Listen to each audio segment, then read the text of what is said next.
A book summary of A Tree Grows in Brooklyn by Audiobook Academy. Betty Smith's 1943 novel, A Tree Grows in Brooklyn, is a story of a young girl growing up in New York City. Smith's youth as the daughter of poor German immigrants in Brooklyn, New York, inspired the book.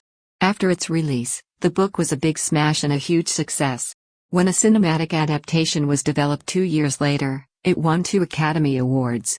It was also made into a Broadway musical in 1951 that ran for 267 performances and a 1974 television movie adaptation. Frankie Nolan, an 11-year-old girl who lives with her drunken mother and quiet, ambitious mother in 1912 Brooklyn, New York, is the protagonist of the novel. Throughout the narrative, the family experiences several challenges. She leaves New York for Michigan at the end of the novel to study writing as a freshman. A tree appears in the story for the first time. In the Williamsburg neighborhood of Brooklyn, New York, in 1912, a tree continues to thrive even though the area's impoverished residents are unable to properly maintain it. The tree has been called the Tree of Heaven by the locals. Francie Nolan, an 11-year-old girl, follows. It's up to Francie and Neely to go metal scavenging for the junk man, a man named Carney, all day long. Half of their modest earnings are given to the children, with the other half going to the family. The family uses a tin can as a bank to save their money. My mother is a janitor like Francie and Neely's. As Francie makes her way home, she takes a moment to admire the beauty of her neighborhood. It occurs to her when she sees a Jewish pregnant woman that Jewish women have so many children in the hopes of bearing the Messiah of Israel.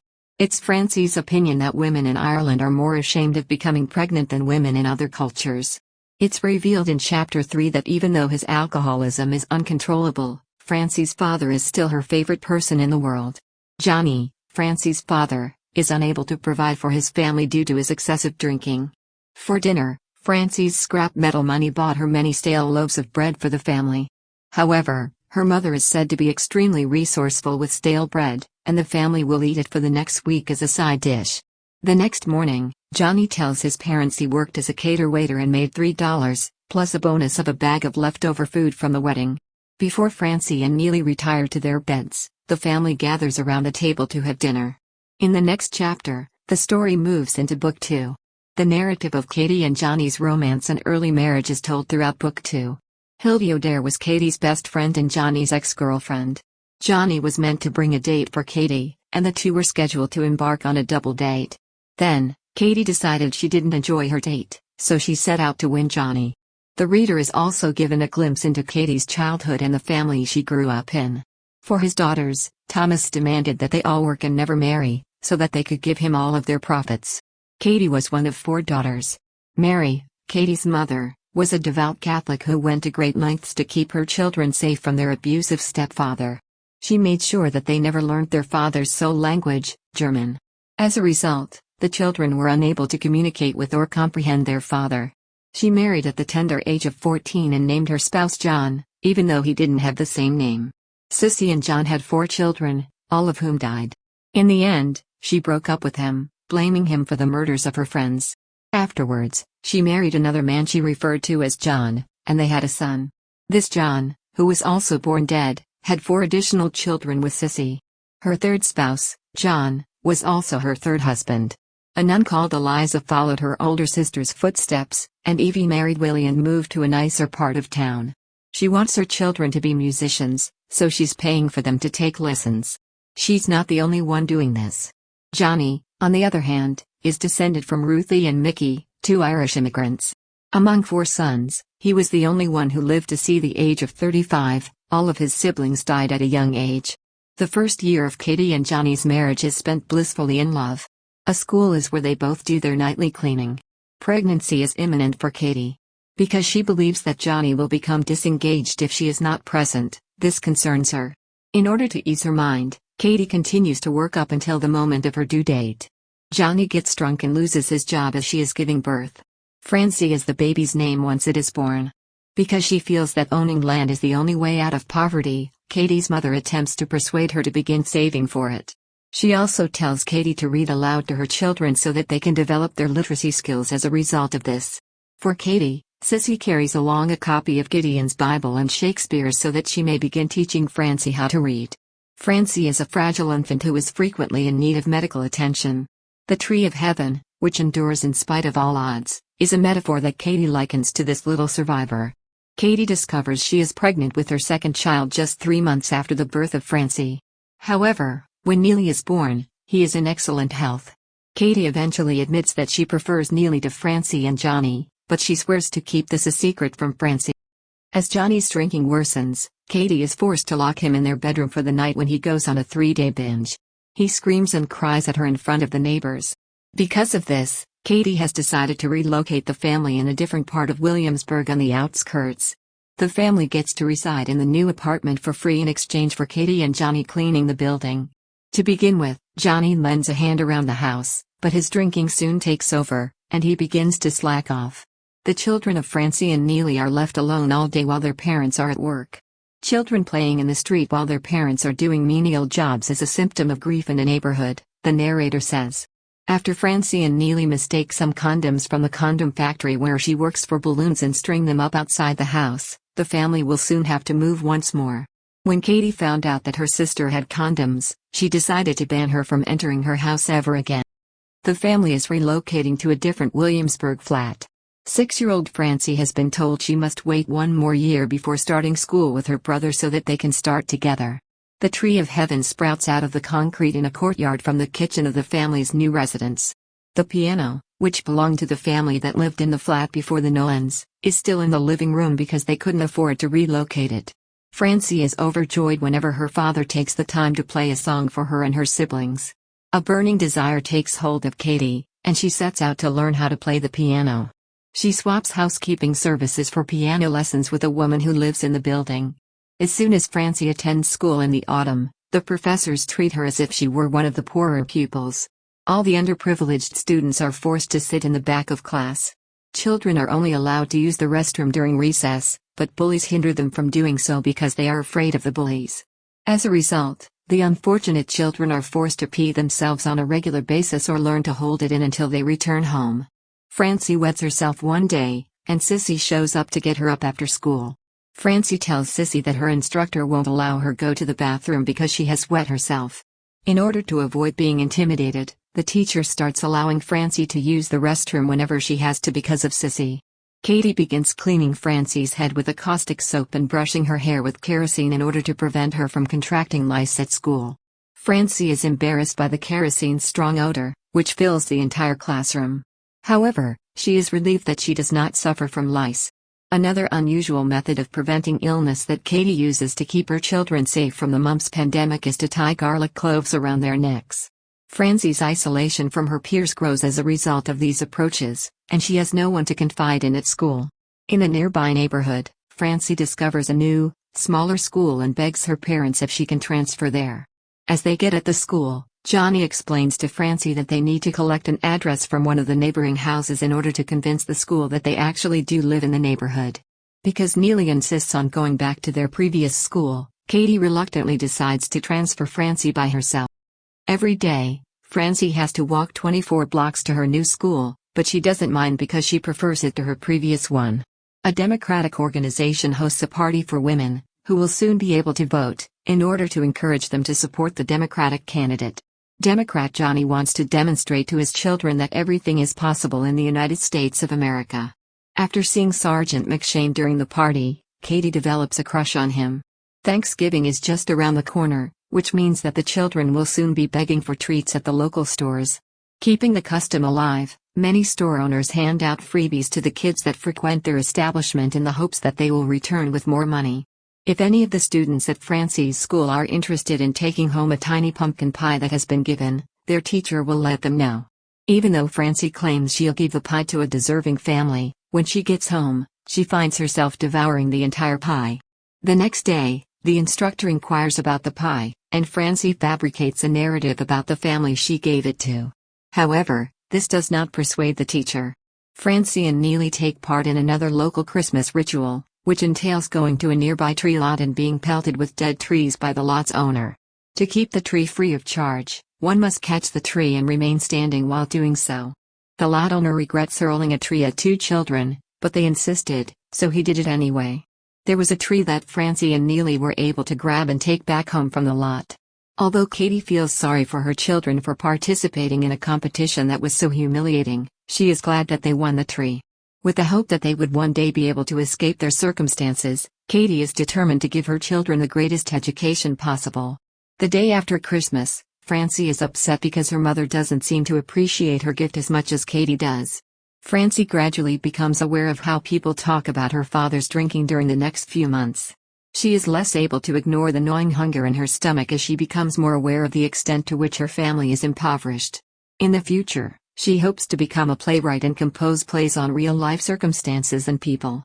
On a whim, Johnny decides to rent a boat and take the kids fishing. However, he serves them a heavy lunch, which combined with the blazing sun makes them sick. They do not catch anything and Johnny buys some fish on the way home which turns out to be bad. As a result of the trip, Katie declares to Johnny that he is unable to be a dad. As a 13-year-old girl, Francie decides to start a journal of her thoughts and feelings. She goes back and reads the journals a year later. Francie's mother discovers that Francie has written about her father's inebriation in the diary that her daughter has given her. When Francie wrote that her father was drunk, she claimed, she changed her story every time. Having reached the age of puberty, Francie begins to wonder about sex. Her mother sits her down and tells her everything she knows about the topic. Francie is taken aback by this as sex isn't a topic of conversation in her neighborhood.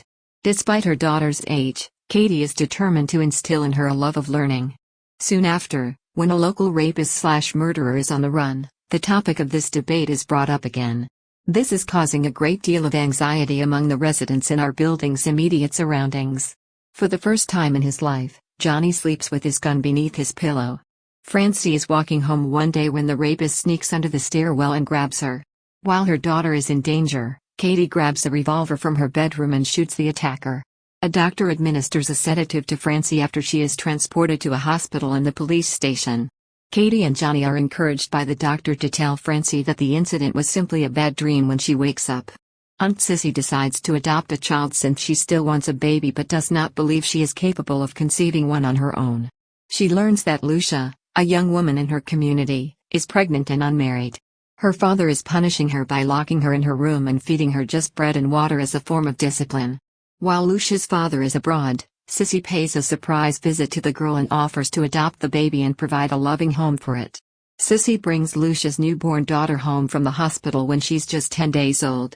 After convincing her spouse that she is the baby's biological mother and he is its biological father, she marries him.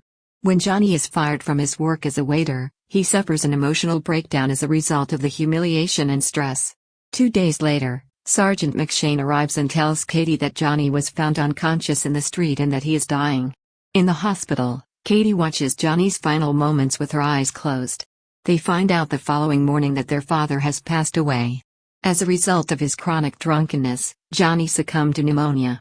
As a result of Katie's insistence and the hospital's priest's agreement, pneumonia is written as Johnny's cause of death on the death certificate. Francie is taken aback when she sees her father's face in the wake of his death. Attending the service, Hildy O'Dare weeps louder than everyone else. In the midst of her disbelief, Katie finds herself unable to shed a single tear. Only her sister, Sissy, is aware that she is pregnant. Because of Johnny's death, Francie's faith in God has been shaken. She continues to go to church with her family, but she tells Neely that she no longer believes. When Katie's unborn child is born in May, it will be difficult for her to continue working to support her family while she recuperates from childbirth. In the face of the advice of many people, Katie refuses to take Francie out of school and make her acquire a job. She turns to her spouse in prayer, pleading for direction. Francie and Neely are offered after-school jobs by McGarity, the owner of the pub where Johnny frequently drank. Teacher unhappy by Francie's shift to darker themes after her father's death. Francie can't go back to writing about pleasant things because she recognizes she was writing about things she hadn't actually experienced. Annie Laurie is the name of Katie's firstborn child, who is born in May. While she is in labor, she sends Francie on an errand so that she doesn't have to worry about her mother, and Francie is wounded by this. As a result of a lack of funds, Francie and Neely are unable to go to high school. Following graduation, they find work in the summer. Tissue paper flowers are the product of Francie's first job. Because she doesn't want her younger siblings to see how happy she is when they receive their first paychecks, Katie runs into her room to hide her tears. In no time, Francie will be out of a job. She wants a job in an office, so she lies about her age and gets one as a reader at the model press clipping bureau by claiming to be 16 instead of 14. In the end, Francie gets a promotion because she is an excellent employee. She's afraid to inform her mother because she's afraid she'll be chastised for abandoning her job to return to high school in the autumn. After much deliberation, Katie determines that one of the children must remain employed, and she selects Francie as the replacement for Neely, who returns to school. As a result of this decision, Neely and Francie had a major family argument. Katie, on the other hand, is not going to be deterred. By April of the following year, World War I has begun. When a top client turns out to be a German spy, the clipping bureau is forced to shut shop. However, Francie sees this as an opportunity to try something new. Despite the fact that Francie's new employment is less lucrative, the family is able to make ends meet. She tells her mother that she has decided not to return to high school because she feels she has gained too much experience in the real world to sit in a classroom with youngsters. However, she is eager to begin her collegiate career. Francie adjusts well to college and quickly makes a new buddy, Ben Blake. Having had a baby for the second time, Sissy decides to give delivery at the hospital. Her sisters are bewildered since no one in her family has ever given birth in a hospital. In addition, she picks a Jewish doctor, which further perplexes them. Sissy worries whether she made a terrible mistake after the baby is born and the infant appears to be dead for a brief period of time. However, when the doctor orders the baby to be given oxygen, it awakens and comes to life. With Lee Reiner set to join the military, Francie forgets about Ben Blake and moves on. In spite of the fact that she is engaged to someone else back home, she accepts to go on an outing with him. After a few dates, Lee approaches Francie about spending the night. It isn't an option, but she agrees to compose a letter in which she expresses her love for him. However, Lee's fiancée, whom he married just 2 days after he last saw Francie, is the one to respond. During Lee's trip to New York, his fiancée wrote to Francie to thank her for entertaining her husband. For Lee faking that he was in love with her, she apologizes. In the aftermath of Ben's death, Francie considers writing a letter to him. Following Johnny's death, Sergeant McShane pays a surprise visit to the family and proposes to Katie. Although he isn't a millionaire, he has enough money to provide for his family and he is a kind person. Ben presents Francie a ring, but he makes it clear that he isn't asking her to marry him when he does so. Francie and Ben have decided to leave New York after Francie's mother's wedding and attend the University of Michigan. Ben tells Francie that he will be attending law school for the next 5 years and that he will allow her that time to decide if she loves him. Francie says her final goodbyes to Brooklyn and the life she has always known in the final chapter of the book. McShane and Katie's wedding is the following day, and despite the fact that she no longer has to work, Katie insists on staying until then. Francie prepares for her appointment with Ben by packing her belongings, including her diary and writings. In the midst of her packing, Neely walks in and she immediately recognizes him as their father. However, Francie is open to the idea of learning to love Ben, despite the fact that she does not believe she does. One of her childhood memories comes flooding back as she gets ready for her date and sees a young girl sitting on the fire escape, staring down at her. There is a new chapter in her life beginning, and she knows that the old one is over. Mary Frances, Francie, Nolan, the lead character and protagonist of the story. Francie is an 11-year-old girl at the start of the novel who is clever and nice. In her neighborhood, she pays attention to the individuals and draws insightful conclusions about their lives based on what she sees. For Francie, being an American-born first-generation immigrant is a rare privilege. Her family, on the other hand, is extremely impoverished and barely scrapes by. Francie has to come to grips with her family's poverty as an adult, something she doesn't recognize until much later in the narrative as she matures. Her mother doesn't seem to care about Francie as much as she does about her brother, Neely. She doesn't know anyone and doesn't have any friends. Lee, who is still by most accounts a stranger, is the only person she can put all of her hopes and dreams into. Francie is stunned and distraught when Lee marries his fiancée and jilts her. Although she admits that she doesn't love him, it is evident by the end of the novel that she will eventually marry him because of the security that his career as a lawyer will offer to her life. Francie wants stability and a place where she doesn't have to worry about making ends meet. Katie Nolan, Francie's mother. One of 4 girls, Katie was brought up by a German father who was extremely strict. Katie is a tough and determined mother who wants nothing less than the best for her family. She, on the other hand, has a hard time recognizing her own mistakes when it comes to raising her children. Neely, Katie's son, is the most important person in her life, even more so than her daughter or her husband. To her, Neely is a symbol of power and bravery. Despite her vows to never tell Francie she is the second favorite, Katie's actions and words reveal this to be the case. Katie realizes that her husband's alcoholism has left him unable to provide for the family, so she has taken on the job of breadwinner and works hard to make ends meet. In the 1940s, this was still unusual for women at the time, and it is even more so today. For Katie, education is the key to breaking the cycle of poverty, and she does everything she can to keep her children in school as long as possible. Johnny Nolan, Francie's father, a second-generation Irish immigrant with an alcohol problem. Johnny is a waste of time. He's a romantic at heart who's unprepared to deal with the terrible poverty in which he finds himself. Johnny cares deeply about his family, but he is unable to provide for them as he should due to his drug abuse. Even though he knows that his wife can always rely on him, he continues to drink because he believes he has the ability to do so. Despite this, Johnny is a strong advocate for his children's education and enrolls Francie without hesitation at her new school. He also tries to make up for her mother's fondness for her brother by giving Francie extra attention and love. Johnny's good looks and charisma mask a lack of depth. A major life event, being dismissed from his position as a server, causes him a great deal of distress and ultimately leads to his death by alcohol poisoning. Neely Nolan, Francie's younger brother. Neely's mother prefers him over the rest of the family because he was born a strong and healthy child. The more Neely matures, the more like his father he appears, and he inherits many of his father's attributes, notably his singing voice. Neely, on the other hand, does not share Johnny's alcoholism because he does not enjoy booze. Neely is an excellent son and brother, as well as a hard-working employee with a lot of ambition. Sissy Romilly, Katie's oldest sister. Sissy is a kind and caring person who is always willing to defend the interests of those she cares about. To be loved and a mother are two things she craves most in the world. Only one of her 11 children survives, despite the fact that she has 3 husbands, all of whom she called John. Consequently, Francie falls in love with Sissy because she provides her with the maternal attention she craves. Sissy is unusual and gregarious in her approach to socializing. Ultimately, she does adopt a kid and gives birth to a healthy baby not long after. New York City-born Elizabeth Lillian Wenner was born on December 15, 1896. When she was 14, she quit school to begin working full-time to help support her family.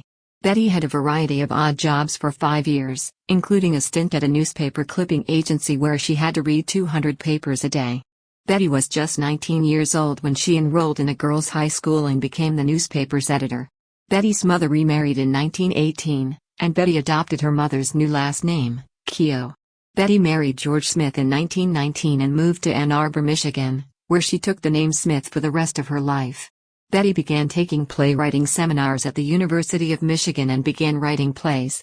The 1930 Avery Hope Award went to her play, Jonica Stars.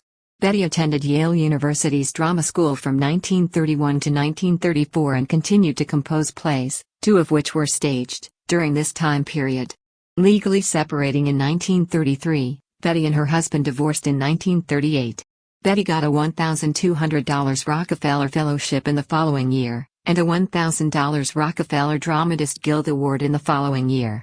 A Tree Grows in Brooklyn was Betty's best-known work after she began writing it in the late 1930s, 1943. Betty married Joe Jones, a newspaper columnist, in the same year she met him. 20th Century Fox obtained the picture rights to A Tree Grows in Brooklyn almost immediately after it became a bestseller. A large portion of the film's gross revenue went to its publisher, despite its widespread popularity.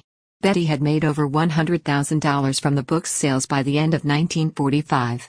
Betty wrote a second book, titled Tomorrow Will Be Better, back in 1948. Following their split in 1950, Betty began dating Bob Finch, a man she had previously dated. In 1957, they tied the knot. Betty published Maggie Now and Joy in the Morning, her final 2 novels, in 1958 and 1962, respectively. Betty had reached the age of 66 by this point. Betty Smith passed away from pneumonia on January 17, 1972 in Shelton, Connecticut. Chapel Hill, Connecticut is where she is buried close to her last husband. Thank you for listening in Audiobook Academy. Don't forget to subscribe and smash that like button for more content like this. See you in next video.